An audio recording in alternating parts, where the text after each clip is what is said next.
उसका निवारण कृपया मार्गदर्शन करें। दुख का कारण और निवारण केवल एक लाइन में बता रहा हूं उत्तर। बहुत सारे कारण हैं और बहुत उसके उपाय हैं दूर करने के लिए, लेकिन जो अंतिम उपाय है और अंतिम कारण है वो बता देता हूं आपको, जिससे आपका ज्यादा समय ना लूं। एकमात्र कारण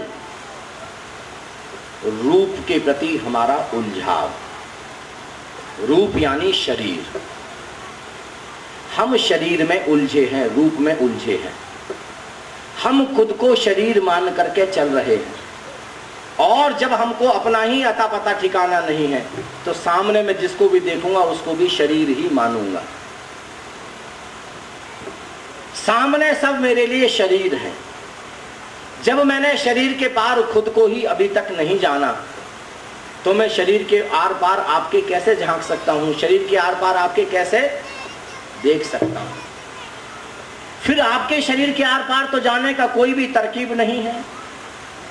आपके शरीर में जो भीतर निराकार बसा है, आपके शरीर में जो भीतर ओंकार बसा है, जो हमारा अंतरतम है, जो हमारी बींग है, जो हमारी चेतना है, जो हमारी आत्मा है, जो हमारा आत्यंतिक होना है, जो हमारा स्वभाव है, जो मृत्यु के भी पार हमारे साथ में जाने वाला है, उसका तो हमको कोई अता पता ठिकाना नहीं है। आज अभी गांव के बाहर शायद मैंने देखा कोई शव यात्रा निकली है।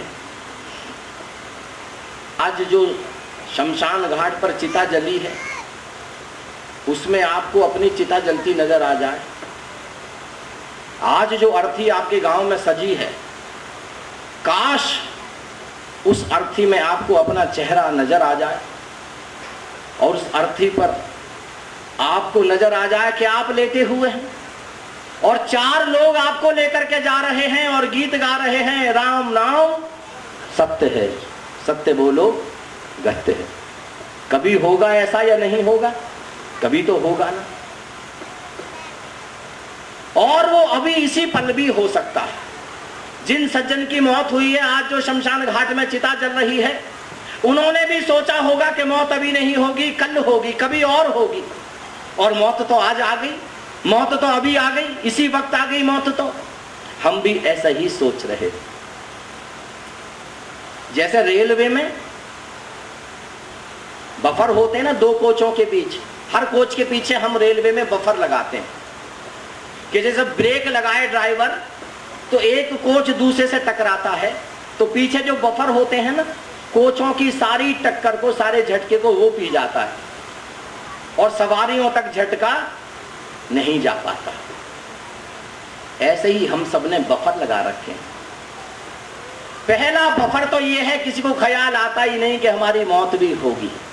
हमको लगता है दूसरे मरते हैं, हम कभी नहीं मरते। हमको लगता है हम तो लोगों को शमशान घाट पहुंचाने के लिए पैदा हुए। हमको लगता है हम तो बस अर्थी ढोने के लिए पैदा हुए हैं। हम तो बस राम नाम सत्य कहना के लिए पैदा हुए हैं। हम तो बस लोगों की चिता जलते हुए देखने के लिए पैदा हुए हैं।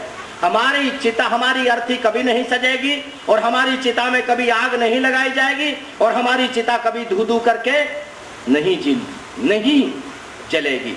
और जिस व्यक्ति को अपनी चिता जलती दिखाई नहीं दी, उस व्यक्ति के भीतर कभी धर्म की प्यास पैदा नहीं हो सकती।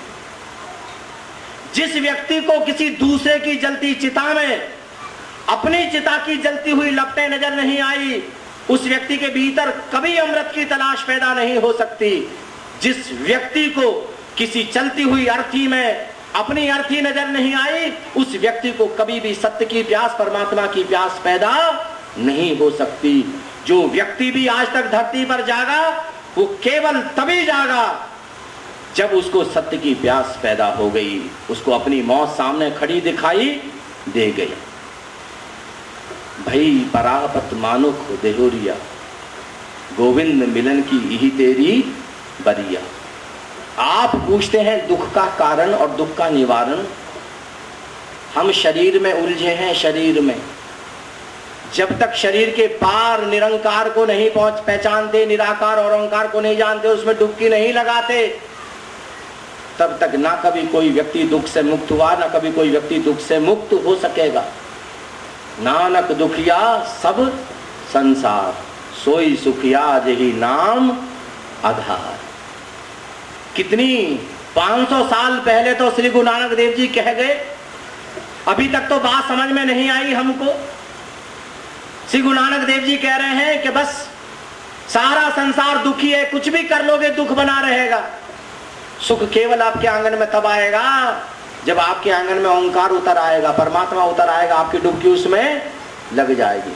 दिखता सब संसार सुख ना नाम बिन, धन धन होसी चार जाने कोई जन। श्री गुरु अर्जुन देव जी कह रहे हैं सारा संसार खोज करके देख लिया, जो दिन रात चौगुना होता जाता है, बढ़ता ही जाता है, बढ़ता ही चला जाता है। हम कब खोजेंगे उसको? हम अपने भीतर कब झांक करके देखेंगे? हम कब उस निरंकार को जानेंगे? या हमारी अर्थी के पीछे भी लोग ऐसा ही झूठ गीत गाएंगे, राम नाम सत्य है, सत्य बोलो गत्य है। क्या हम भी अपनी अर्थी के पीछे उस समय जब हमारी अर्थी सजी होगी तब हम पछताएंगे कि राम के नाम को जाना जा सकता था और राम के नाम को नहीं जाना, बिना राम के नाम को जाने चले गए। और राम के नाम पर भी आप कर क्या रहे हैं? माला जाप कर रहे हैं। और बड़ी हैरानी की बात तो ये, माला जाप को आप सुमिरन कहते हैं। झूठी है ये बात, झूठी। माला जाप कभी सुमिरन नहीं हो सकता, और माला जाप से ना कभी आज तक किसी को परमात्मा मिला, ना कभी आगे मिल सकता। वैसे तो आप कहते हैं संत कबीर जैसा कोई संत नहीं धरती पर, लेकिन संत कबीर की वाणी को आप बिल्कुल नहीं सुनते।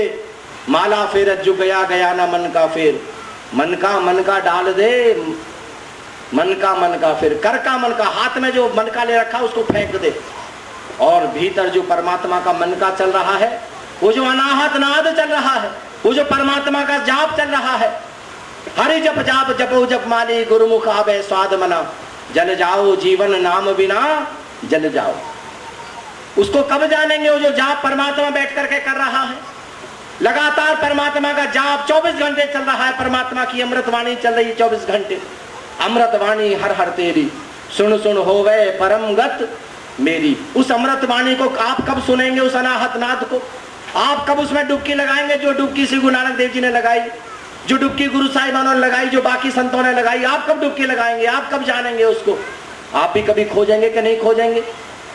या बाहर के खेल खिलौनों में उलझे रहेंगे, या किताबें ही पढ़ते रहेंगे? आप साधारण जगत में तो ये नियम नहीं लगाते। पानी के बारे में आप कितनी भी किताबें पढ़ लें, 1 पढ़ लें, 2 पढ़ लें, 50 पढ़ लें, 100 पढ़ लें, क्या पानी के बारे में किताबें पढ़ करके आज तक आपको पानी मिला है? या पानी के माला ले लें और पानी पानी का जाप कर लें, 1 साल, 10 साल, 20 साल, 50 साल, रोज 7-7, 8-8 घंटे करें, पानी मिल जाए तो बताना। भोजन के बारे में, भिंडी कैसे बनती है, शाही कैसे, पनीर कैसे बनता है, लौकी कैसे बनती है, तोरी कैसे बनती है, इसके बारे में पढ़ ले 500 किताबें, एक एक चीज के बारे में 100-100 विधियां पढ़ लें। इससे आपको रोटी मिल जाएगी, भोजन मिल जाएगा? भोजन तो ना मिलेगा। तो फिर आप किताबें पढ़ लें परमात्मा के बारे में। जब पानी नहीं मिलता पर पानी की किताबें पढ़ करके, जब रोटी नहीं मिलती रोटी के बारे में किताबें पढ़ के, तो आपको परमात्मा की किताबें पढ़ के परमात्मा कैसे मिल जाएगा? जब माला जपने से पानी नहीं मिलता, जब माला जपने से रोटी भोजन नहीं मिलता, तो परमात्मा कैसे मिल जाएगा? किसको धोखा दे रहे हैं आप? और आप ही तो कहते हैं कि परमात्मा को धोखा दिया नहीं जा सकता। इसलिए अंततः आप खुद को धोखा दे रहे हैं। परमात्मा अनुभव है रोटी खाने जैसा, परमात्मा अनुभव है पानी पीने जैसा। जैसे मैं आपको देख रहा हूं ऐसा अनुभव है परमात्मा, जैसे आप मुझको सुन रहे हैं ऐसे सुनना परमात्मा को अनुभव है एक। और आप प्रश्न भी पूछते रहते हैं, जहां भी जाता हूं आप कहते रहते हैं कि नकली गुरु इतने पैदा हो गए, इतने झूठे गुरु पैदा हो गए, किस पर भरोसा करें, किस पर भरोसा ना करें। मैं कहता हूं गुरुओं की बात छोड़ें, संतों की फिक्र छोड़ें, आप सच्चे शिष्य बने, पहले आप सच्चे धार्मिक व्यक्ति बने। जिस दिन आप सच्चे धार्मिक व्यक्ति बन जाएंगे उस दिन लोग धोखा देना बंद कर देंगे। आप बताना, आप किसी गांव में गए और आपको इतनी प्यास लग गई, इतनी प्यास लग गई, इतनी प्यास लग गई, इतनी प्यास लग गई है कि पानी पिए बिना आप मरे जा रहे हैं। अभी अगर आपको पानी पीने को ना मिले तो मौत हो जाएगी। और एक झोंपड़ी दिखाई देती है, आप दरवाजा खटखटाते हैं, एक फकीर वहां से निकल के आता और आप कहते हैं बाबा प्यास लगी है, बस मरने जा रही हूँ, मरने जा रहा हूँ, पानी पिला दो बस एक घूंट। और वो माला लाता और कहता है ले बच्चे बैठ जा, पानी पानी का जाप कर। आप क्या करेंगे? माला उसके मुंह पे फेंक के मार देंगे, 2 थप्पड़ अलग से लगाएंगे कि मजाक करते हो, शर्म नहीं आती, तू फकीर है। और जब परमात्मा की खोज पर आप चलते हैं, कोई व्यक्ति आपको माला थमा देता है कि लो राम राम का जाप करो, ओम ओम का जाप करो, वाहेगुरु वाहेगुरु, अब आप करना शुरू कर देते हैं, इसका मतलब आपको परमात्मा की प्यास नहीं लगी, वाहेगुरु की प्यास नहीं लगी। आप झूठे धार्मिक व्यक्ति हैं, झूठे शिष्य हैं, आप नकली धार्मिक व्यक्ति हैं।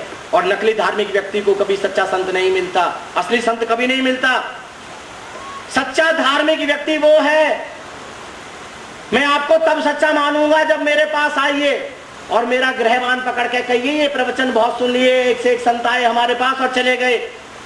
आस्था पर रोज सुनते हैं हम प्रवचन, संस्कार पर रोज सुनते हैं हम प्रवचन, ये फालतू की बकवास छोड़ो। ये बताओ परमात्मा अनुभव करा सकते हो कि नहीं करा सकते, आत्मा अनुभव करा सकते हो नहीं करा सकते, ये बात करो, फालतू की बकवास हमसे मत करो, ये मुझसे पूछो, तब मैं जानूंगा आप सच्चे धार्मिक व्यक्ति, आपको सच में प्यास है आत्मा और परमात्मा को जानने की।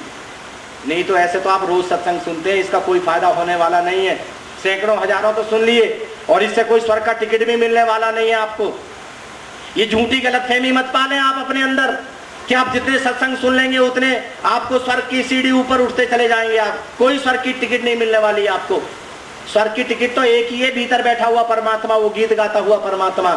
जब तक आप उसको ही नहीं अनुभव कर लेते, उसमें डुबकी नहीं लगा लेते, तब तक कोई सुख नहीं, कोई आनंद नहीं, कोई स्वर्ग नहीं। अगर सच में प्यास है तो मैं आपको प्रेम भरा निमंत्रण देता हूं। संसार में अगर प्रोग्रेस करनी है, गुरुवाणी के ऊपर आपने कहा है, अंतिम आपकी 2 मिनट लेता हूं, बस अंतिम 2 मिनट। गुरु साहिबानों ने एक नारा दिया है, मीरी और पीरी। दिया है नारा कि नहीं दिया मीरी और पीरी का?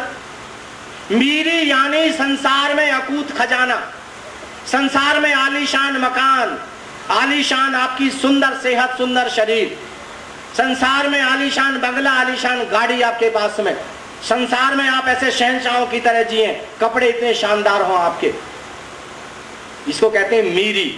और पीरी यानी जो श्री गुरु नानक देव जी ने जाना, जो स्वामी जी महाराज ने जाना, जो संत दादू दरिया मीरा ने जाना, जो संत रविदास ने जाना, जो गोरा कुमार ने जाना, जो संत नामदेव ने जाना, जो सत्य महावीर या बुद्ध ने जाना, जो सत्य कृष्ण ने जाना, वो सत्य आप भी जान सकें, इसको कहते हैं पीरी।